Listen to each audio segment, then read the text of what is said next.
ஆண்டின் பொதுக்காலம் 5வது வாரம் திங்கட்கிழமை. நற்செய்தி பகுதி மார்க்கு பிரிவு 6 அருள்வாக்குகள் 53 தொடக்கம் 56 வரை. கெனசரேத்து என்பது கலிலேய கடலின் மேற்கு எல்லையில் 4 மைல் நீளமுள்ள நிலப்பரப்பு பகுதியாகும்.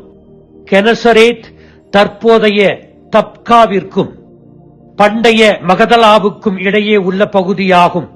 கலிலேயாவின் சொர்க்கம் என்று அழைக்கப்படும் மண்வளம் நிறைந்த நிலப்பரப்பில் விவசாயிகள் அக்ரூட் பருப்புகள், பேரிச்சம்பழங்கள், ஆலிவ்கள், அத்திப்பழங்கள், திராட்சைகளை வளர்த்தனர்.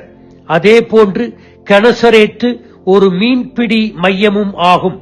குணமளிக்கும், போதிக்கும், புதுமையை நிகழ்த்தும் இயேசு எதிர்பாராத வகையில் கெனசரேத்து கரையில் வந்திறங்கியதை கண்ட மக்களுடைய எதிர் செயலை இன்றைய நற்செய்தி விவரிக்கிறது.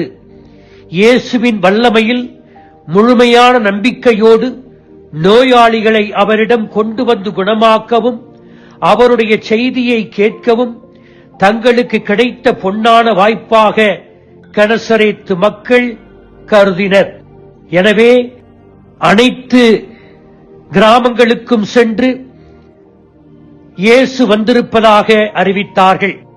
இயேசுவின் ஆடையை மட்டும் தொட்டாலே நோயாளிகள் குணம் பெறுவர் என்ற நம்பிக்கையோடு வந்தனர்.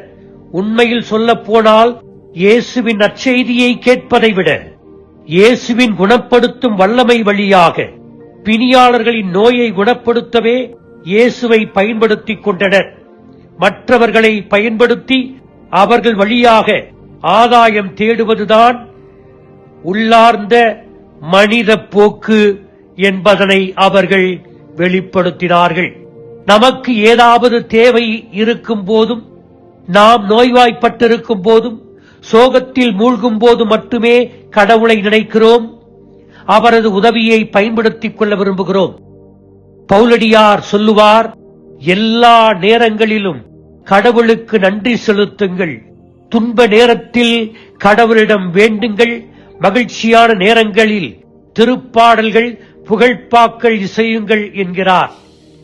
நம்மில் ஒரு கணிசமான பகுதியினர் திரு அவையை அல்லது ஆலயத்தை திருமுழுக்கு, திருமணம், அடக்கம் செய்ய மட்டுமே பயன்படுத்திக் கொள்ளுகிறோம். பெரும்பாலும் உதவி பெறவும் ஆதரவை பெறவுமே நாம் நமது நண்பர்களிடம் பழகி அவர்களை பயன்படுத்திக் கொள்ளுகிறோம்.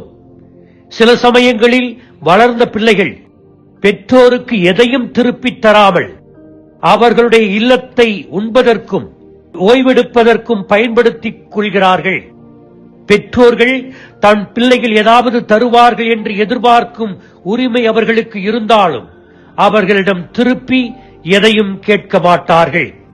இன்றைய நற்செய்தி நமக்கு தரும் படிப்பினை: 1.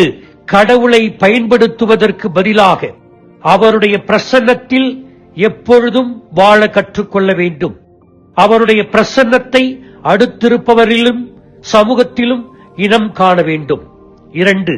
நாம் நமது தேவைகளை இயேசுவுக்கு முன்பாக வைக்கும்போது நிறைந்த நம்பிக்கையோடும் நன்றி உணர்வோடும் கேட்டு அவரது விருப்பத்தை அவரது அருளின் துணையோடு செய்ய உறுதி ஏற்றுக்கொள்ள வேண்டும்.